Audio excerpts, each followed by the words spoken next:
Cuba Información.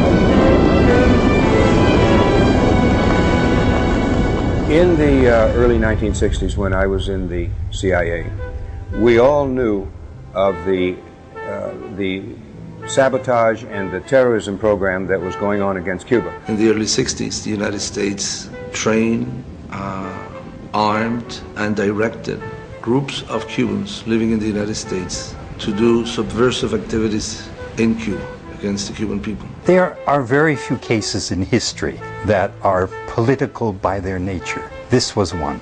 Cuando tú ves imágenes cuando cayeron las Torres Gemelas de Nueva York, cuando tú ves acciones terroristas en España, en otros países, tú te llenas de indignación. Fernando lo toman preso el 12 de septiembre del año 98. Para mí fue muy difícil asumir esa situación de que Fernando estaba preso. Porque realmente ellos son 5 hombres que están monitoreando las actividades terroristas que se generan en Miami contra Cuba. El plan contra Tropicana se planificó y se organizó en Miami. Estamos hablando de 450 gramos de explosivo plástico C4.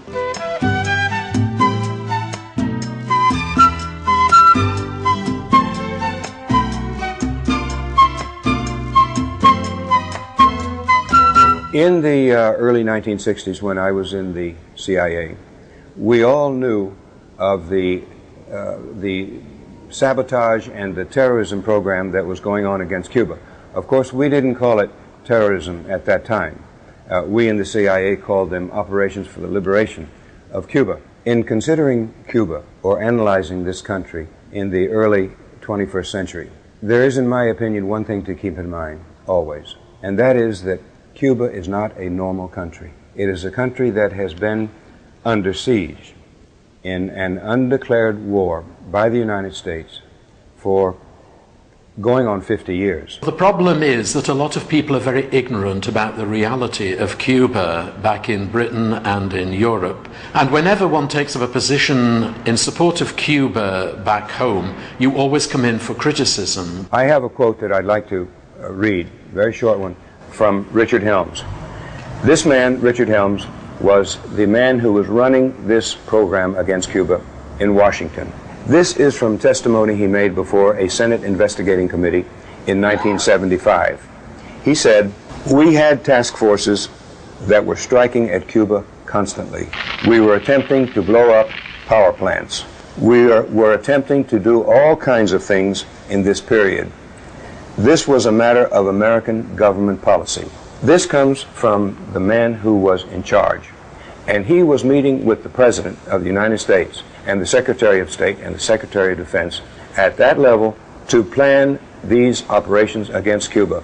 In the early 60s, the United States trained,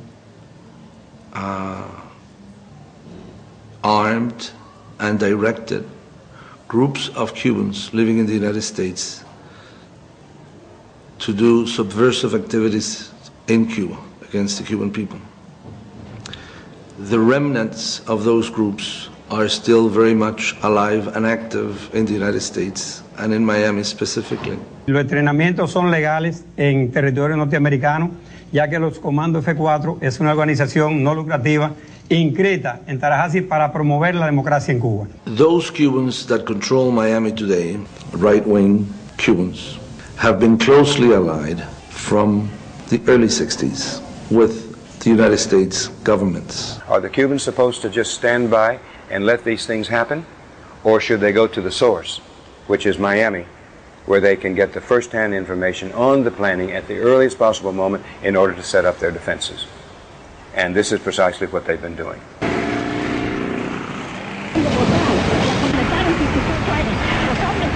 distraerse para la guerra, pero no criamos nuestros hijos para que vayan en una guerra, eso se nunca. Aunque, además de las simpatías por uno u otro partido, dijimos al principio que los latinos buscan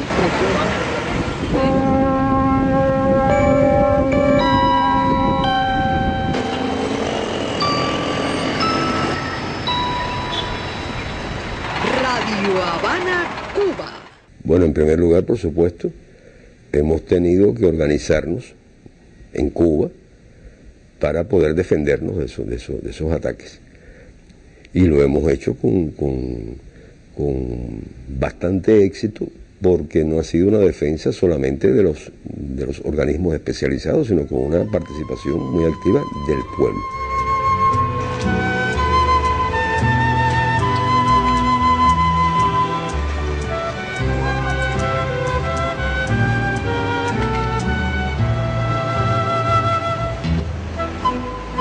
Pero además de eso, lo hemos hecho en varias ocasiones ante las propias autoridades norteamericanas. Les hemos trasladado informaciones cuando las hemos tenido, los hemos alertado, sabemos que están planeando hacer esto, sabemos que piensan hacer tal cosa, etcétera, etcétera.